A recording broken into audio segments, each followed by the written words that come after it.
Hello guys, vores chemistry में एक बार फिर से आपका स्वागत है। मैं अभिषेक वोरा एमएस चौहान के जनरल ऑर्गेनिक केमिस्ट्री के 14 क्वेश्चन को सॉल्व करने जा रहा हूँ। स्टूडेंट, जैसे कि 14 क्वेश्चन जो है आपके स्क्रीन पे डिस्प्ले हो रहा है, इसमें स्टूडेंट आप देख सकते हैं कि set the flowing in increasing order of their pK value. हम लोगों को बोला है कि पीके वैल्यू के ऑर्डर लिखना है हमने, ठीक है।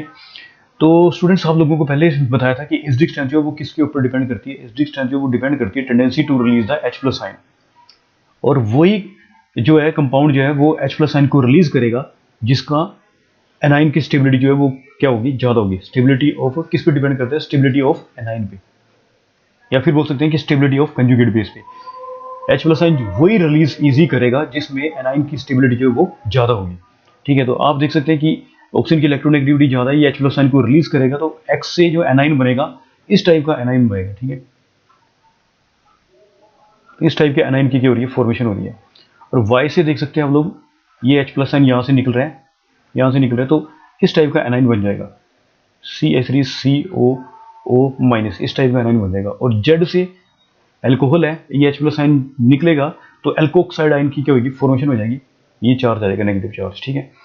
तो अब हम लोगों को बोला गया एसिडिक स्ट्रेंथ जो वो किसके ऊपर डिपेंड करेगी, और पीके वैल्यू बोला गया। तो आप लोगों को पहले से बताया कि एसिडिक स्ट्रेंथ जो है वो डायरेक्टली, एसिडिक स्ट्रेंथ जो होती है वो डायरेक्टली प्रोपोर्शनल टू किसके होती है, एसिडिक स्ट्रेंथ जो वो डायरेक्टली प्रोपोर्शनल टू जो है के ए की वैल्यू के डायरेक्टली प्रोपोर्शनल होती है, और के ए जो है इनवर्सली प्रोपोर्शनल टू पी के ए वैल्यू होगा, ठीक है। तो जितनी जो स्ट्रॉन्ग एसिड होगा उसकी पी की वैल्यू उतनी ही क्या होगी, कम होगी, ठीक है। या फिर हम बोल सकते हैं जो एसिड स्ट्रॉन्ग है उसकी के ए वैल्यू जो है वो ज्यादा होगी, ठीक है।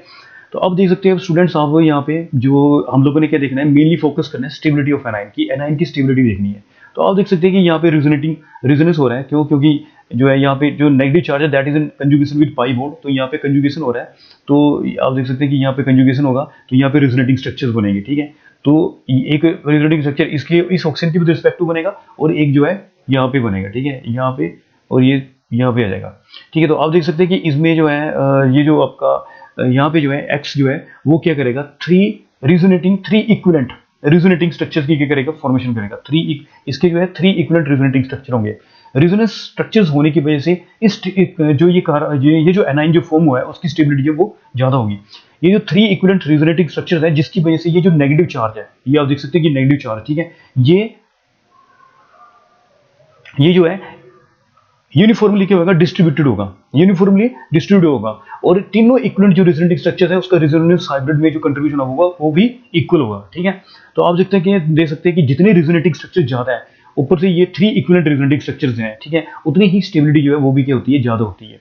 आप यहाँ पे देख सकते हैं कि ये जो एनाइन बना है वो भी क्या हो रहा है, रेजोनेंस के थ्रू क्या हो रहा है, स्टेबलाइज हो रहा है। पर यहाँ पे जो इक्विवेलेंट रेजोनेटिंग स्ट्रक्चर्स बनेंगे ना, वो 2 इक्वल रेजोनेटिंग स्ट्रक्चर्स बनेंगे, ठीक है। और हम लोग बात करें तो एक्स, ये जो एनाइन जो होगा, ये वाला जो एनाइन जो है वो ज्यादा स्टेबल होएगा एज कम्पेयर टू एक्स का जो एनाइन जो है वो वाई के एनाइन से ज्यादा क्या होगा, स्टेबल होगा, क्योंकि यहाँ पे 3 इक्विवेलेंट रेजोनेटिंग क्या बन रहे हैं, स्ट्रक्चर्स बन रहे हैं। तो इसकी स्टेबिलिटी जो है ये सबसे मोस्ट क्या होगा, स्टेबल होगा, क्योंकि इसका जो एनाइन जो है वो सबसे ज्यादा क्या स्टेबल है, क्योंकि यहाँ पे 3 RS बन रहे हैं, इक्विवेलेंट रेजोनेटिंग स्ट्रक्चर्स बन रहे हैं, जिसकी वजह से यहाँ पे जो नेगेटिव चार्ज है वो बिल्कुल क्या हो रहा है, यूनिफॉर्मली क्या हो रहा है, डिस्ट्रीब्यूटेड हो रहा है, ठीक है। तो जितने इक्विवेलेंट रेजोनेटिंग जो स्ट्रक्चर्स होंगे जो है उनकी स्टेबिलिटी उतनी क्या होती है, ज्यादा होती है। और रेजोनेंस हाइब्रिड में कंट्रीब्यूशन भी उतना क्या होता है, ज्यादा होता है, ठीक है, इक्वल होता है इनका तीनों रेजोनेटिंग स्ट्रक्चर्स का। और हम लोग देख रहे हैं कि एक्स की जो स्टेबिलिटी है वो ज्यादा है, इसलिए ये H+ आयन जो है इजिली क्या करेगा, रिलीज करेगा। तो ये एसिडिक स्ट्रेंथ का क्या आ रहा है, ऑर्डर आ रहा है, आप देख सकते हैं ये एसिडिक स्ट्रेंथ का ऑर्डर है, ठीक है। इसी तरह से आप देख सकते हैं कि वाई में भी जो है यहाँ पे कितने बन रहे हैं, 2 इक्विवेलेंट रेजोनेटिंग स्ट्रक्चर बन रहे हैं, और जो कि ये जो एनाइन जो है इसको क्या कर रहा है, स्टेबलाइज कर रहे हैं, ठीक है। और ये जो ज्यादा एसिडिक होगा क्योंकि यहाँ पे 3 इक्विवेलेंट रेजोनेटिंग स्ट्रक्चर्स बन रहे हैं। आप देख सकते हैं कि जेड ऑप्शन में कोई भी जो है, आप देख सकते हैं कोई भी रेजोनेंस नहीं हो रहा है, तो ये एनाइन जो है वो सबसे लीस्ट क्या होगा, स्टेबल होगा। तो जो एनाइन का जो ऑर्डर है वही एसिडिक स्ट्रेंथ का जो है वो ऑर्डर होगा, ठीक है। तो एसिडिक स्ट्रेंथ जो है आपको पता ही है कि के ए की डायरेक्टली प्रोपोर्शनल होती है, तो के ए का ऑर्डर भी यही होगा, एक्स वाई और क्या होगा, जेड, ठीक है। पर आप लोगों को पता होना चाहिए स्ट्रॉन्ग एसिड जो होता है उसकी पी के ए वैल्यू जो है सबसे क्या होती है, कम होती है, ठीक है। के ए वैल्यू सबसे ज्यादा होगी, जो स्ट्रॉन्ग एसिड होगा उसकी के ए वैल्यू सबसे ज्यादा होगी, और जो पी के ए वैल्यू जो होगी वो सबसे क्या होगी, लेस होगी। तो इसकी वैल्यू पी की वैल्यू जो सबसे क्या होगी, लेस होगी, तो ये ऑर्डर बन जाएगा, ठीक है। अब ये देख सकते हैं कि ये किसके साथ मैच कर रहा है स्टूडेंट्स, ये ऑप्शन जो है बी के साथ मैच कर रहा है, इसलिए 14 का जो आंसर होगा वो बी होगा। स्टूडेंट 15 क्वेश्चन जो है स्क्रीन पे डिस्प्ले हो रहा है। Which is the major product of the following reaction, कि हम लोगों को मेजर प्रोडक्ट फाइंड आउट करने के लिए बोला गया है। तो स्टूडेंट्स HCl जो है वो क्या देते हैं, H प्लस और Cl माइनस साइन देते हैं, पता है ना सभी को, ठीक है। तो अब यहाँ पे जो है H प्लस और जो H प्लस साइन देता है, तो आप देख सकते हैं कि ये जो एडिशन हो रहा है H प्लस साइन का जो एडिशन है, ये एसिड है, ये H प्लस साइन दे रहे हैं। H प्लस साइन का एसिड जो है वो नाइट्रोजन पे करवाया गया है चारों ऑप्शन में, ठीक है। या तो ये वाले नाइट्रोजन पे होगा या फिर H प्लस साइन का एडिशन जो है यहाँ पे होगा, ठीक है। तो आपको पता होना चाहिए स्टूडेंट्स कि यहाँ पे नाइट्रोजन के ऊपर क्या होता है, लोन पेयर ऑफ इलेक्ट्रॉन होता है, और ये लोन पेयर जो इलेक्ट्रॉन जो है वो डीलोकलाइज है, ठीक है, क्योंकि ये लोन पेयर जो that is in conjugation with pi bond के कंजुगेशन में है। तो ये जो लोन पेयर जो होगा वो जो है कंजुगेशन में है, ये क्या है, डीलोकलाइज लोन पेयर है। आप देख सकते हैं कि यहाँ पे भी क्या आ रहा है, नाइट्रोजन के ऊपर क्या आ रहा है, लोन पेयर ऑफ इलेक्ट्रॉन है, पर ये लोन पेयर ऑफ इलेक्ट्रॉन जो है कंजुगेशन में नहीं है, रेजोनेंस में पार्टिसिपेट नहीं कर रहा है, ठीक है। ये लोकलाइज है, और ये जो लोन पेयर जो है वो क्या है, डीलोकलाइज है। तो ये अपना लोन पेयर जो है आसानी से क्या कर सकता है, H प्लस आयन को दे सकता है। तो मतलब इसका जो बेसिक करैक्टर होगा, इसका जो बेसिक करैक्टर है वो, ये जो नाइट्रोजन है इसके बेसिक करैक्टर से क्या है, इसका ग्रेटर होगा, ये ज्यादा होगा, ठीक है। ये आसानी से इलेक्ट्रॉन देगा, और आसानी से H प्लस आयन जो है इसके ऊपर जो है प्रोटोनेटेड हो जाएगा, ठीक है। तो आप देख सकते हैं कि इस टाइप का प्रोडक्ट बन जाएगा।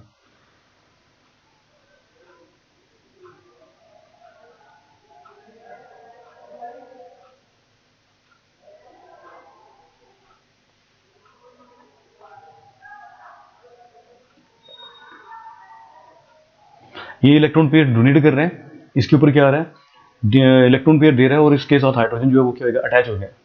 इसने इलेक्ट्रॉन पेयर दिए, लोन इसने इलेक्ट्रॉन डोनेट किया ना, so that is the reason nitrogen के ऊपर चार्ज क्या होगा, पॉजिटिव हो जाएगा, और Cl माइनस भी यहाँ पे आ जाएगा, ठीक है।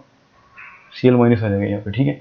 तो आप देख सकते हैं कि स्टूडेंट्स यही देखना था हम लोगों को कि कौन सा लोन पेयर जो है इजीली डोनेट करेगा, क्योंकि ये वाला तो कर नहीं सकता, क्योंकि ये जो है किसके साथ है, लोन पेयर जो है कंजुगेशन में है, डीलोकलाइज है, ठीक है, डीलोकलाइज है, इसलिए ये जो है इसकी जो डेंसिटी जो है वो कम है, इसलिए ये H प्लस आयन को डोनेट नहीं कर पाएगा। और ये जो है किसी के साथ कंजुगेशन में नहीं है, तो इजीली डोनेट करेगा, जिसकी वजह से इजीली प्रोटोनेटेड हो जाएगा, ठीक है। तो ये आप देख सकते हैं कि स्टूडेंट इसके साथ मैच कर रहा है, ऑप्शन बी के साथ मैच कर रहा है, और इसलिए 15 का आंसर जो है बी होगा। तो स्टूडेंट इसी तरह की वीडियोस देखने के लिए चैनल को लाइक करें, शेयर करें, सब्सक्राइब करें। Thank you for watching.